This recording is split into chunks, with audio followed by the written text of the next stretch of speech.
जय हिंद बच्चों।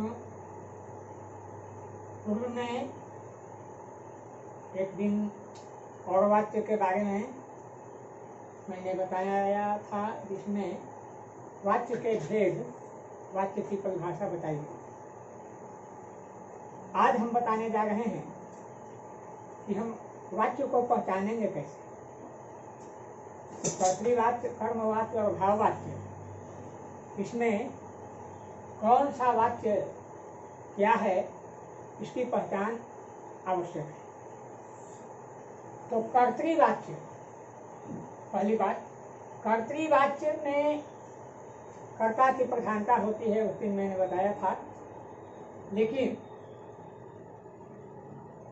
इसमें इसकी क्रिया अकर्मक और सकर्मक दोनों हो सकती है। जैसे राजीव सोता है, अब यहाँ क्रिया अकर्मक हो गई, सोता है। राजीव पुस्तक पढ़ता है, यहाँ क्रिया सकर्मक हो गई, पुस्तक पढ़ता है, पुस्तक कर्मादेय। तो इस तरह हम देखते हैं कि कर्तृवाच्य में कर्ता की प्रधानता होती है, क्रिया अकर्मक या सकर्मक दोनों हो सकती है। दूसरा है कर्मवाच्य। इसकी मुख्य पहचान है कि कर्मवाच्य में कर्ता के बाद से या द्वारा का प्रयोग होता है। जैसे रमेश के द्वारा चिट्ठी लिखी गई, उससे पुस्तक पढ़ी गई। अब यहाँ रमेश के द्वारा, इसमें के द्वारा का प्रयोग हुआ। उससे पुस्तक पढ़ी गई, इसमें से का प्रयोग हुआ।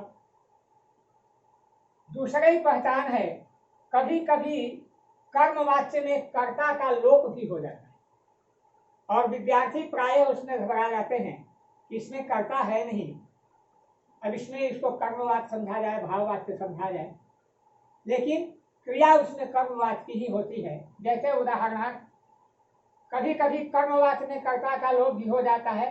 जैसे पतंग उड़ रही है, पतंग उड़ रही है। बहुत से विद्यार्थी कभी कभी असमंजस में पड़ जाते हैं कि पतंग ही कर्ता तो नहीं है, लेकिन इसमें कर्ता का लोप है। पतंग स्वयं नहीं उड़ रही है, उड़ाने वाला कोई दूसरा है, कोई न कोई उसे उड़ा रहा है, जिसका नाम यहाँ नहीं दिया गया या जिसकी पहचान यहाँ नहीं दी गई, लेकिन उड़ाने वाला कोई न कोई कर्ता है। इसलिए पतंग उड़ रही है, यहाँ कर्ता का लोप है। रोगी को दवा दी गई, यहाँ कर्ता का लोप है। परंतु कर्ता का लोप होने के बाद भी पतंग और दवा कर्म है और इन्हीं की प्रधानता है। यही उपरोक्त वाक्यों के केंद्र बिंदु हैं, अतः एक कर्म वाक्य हैं। इसमें किसी तरह का संदेह किसी भी छात्र छात्रा को नहीं होना चाहिए। तीसरा है, कर्मवाच्य में कर्ता की असमर्थता प्रकट करने वाले वाक्य भी होते हैं और इनमें से अथवा द्वारा लगता है और क्रिया के साथ निषेधात्मक नहीं या न का प्रयोग होता है। जैसे मुझसे यह दृश्य देखा नहीं जाएगा, मुझसे यह दृश्य देखा नहीं जाएगा, यहाँ नहीं का प्रयोग हुआ। श्याम से व्यायाम न हो सका, यहाँ न का प्रयोग हुआ। लेकिन ये दोनों वाक्य जो हैं वे कर्म वाक्य के वाक्य हैं।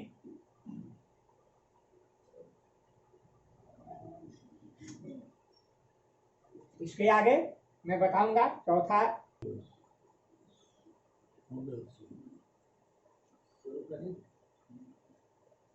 बच्चों, चौथा नियम, जो चौथी पहचान जो है, सकर्मक क्रिया से व्युत्पन्न अकर्मक क्रियाओं वाले वाक्य भी सकर्मक कहलाते हैं, अतः इन्हें कर्म वाक्य ही समझना चाहिए। जैसे दरवाजा खुल गया, अब यहाँ खोलना क्रिया जो है, उससे फूलना क्रिया बन गई, गिलास टूट गया। अब यहाँ तोड़ना क्रिया से टूटना क्रिया बनी। यही जो है वह अकर्मक क्रिया से उत्पन्न यह क्रिया जो है वह सकर्मक हो गई। इसलिए इसको जब भी हम इस पर विचार करेंगे तो यह आपको कर्मवाच्य ही होगा, कर्तृवाच्य नहीं हो सकता है। कर्तृवाच्य से कर्मवाच्य बनाना, पहले कर्तृवाच्य की मुख्य क्रिया को सामान्य भूतकाल में परिवर्तित करना चाहिए। जैसे पक्षी आकाश में उड़ेंगे,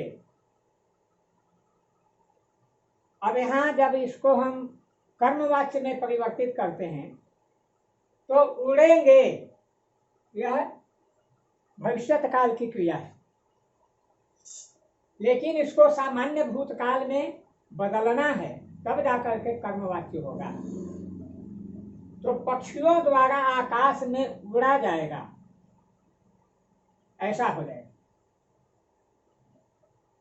दूसरा है उस परिवर्तित क्रिया के साथ जाना क्रिया का काल पुरुष वचन लिंग के अनुसार जो रूप हो उसे साधारण क्रिया को संयुक्त क्रिया में बदलना चाहिए। अब यहाँ देखिए, पक्षी आकाश में उड़ेंगे, इसमें सामान्य क्रिया उड़ेंगे है, सामान्य क्रिया का यहाँ प्रयोग किया गया। लेकिन जैसे ही इस कर्तृवाच्य को हम कर्मवाच्य में बदलते हैं तो यहाँ उड़ना और जाना दोनों संयुक्त क्रिया आ जाती है। जैसे पक्षियों द्वारा आकाश में उड़ा जाएगा, अब इसमें संयुक्त क्रिया हो गई, दो क्रियाएं हैं इसमें, उड़ना भी और जाना भी। यहाँ केवल उड़ेंगे एक ही क्रिया है, सामान्य क्रिया, लेकिन यहाँ संयुक्त क्रिया हो जाती है। अब संयुक्त क्रिया क्या है? जब एक ही वाक्य में दो क्रियाएं जुड़ी हुई हो तो वहां संयुक्त क्रिया होती है। तो उड़ना और जाना ये दो मूल क्रियाएं हैं जो काल के रूप में, काल परिवर्तन के रूप में यहाँ दोनों एक साथ व्यवहित हुई हैं, उड़ा जाएगा। अब हम आगे बढ़ते हैं। तीसरा नियम है कि कर्तृवाच्य के कर्ता के साथ यदि कोई विभक्ति लगी हो तो उसे हटाकर से अथवा आदि जोड़ना चाहिए। से द्वारा आदि जोड़ना चाहिए, से अथवा द्वारा। तो ऐसे आप जानते हैं कर्ता की विभक्ति ने है और कर्ता की विभक्ति एक शून्य भी होती है। जैसे राम भात खाता है, अब यहाँ राम कर्ता है, भात कर्म है, खाना क्रिया है, लेकिन राम के साथ कोई विभक्ति नहीं है, विभक्ति शून्य है। लेकिन वही जब उसका प्रयोग आपको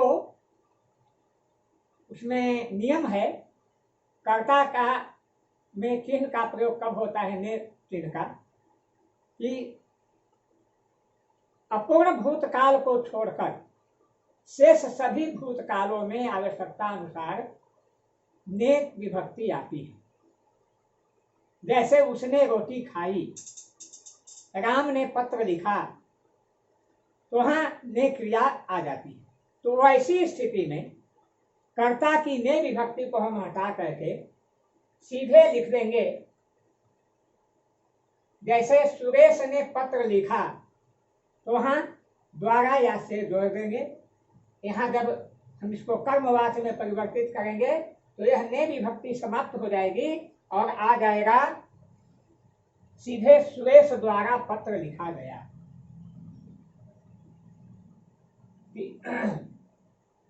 तीसरा है यदि कर्म के साथ विभक्ति लगी हो तो उसे हटा देना है। प्रायः कर्म के साथ विभक्ति यहाँ कम लगती हैं, लेकिन जब भी ऐसी स्थिति हो उसे हटा करके हम इन नियमों का पालन करते हुए कर्म वाक्य में उस वाक्य को परिवर्तित करने का प्रयास करेंगे। धन्यवाद।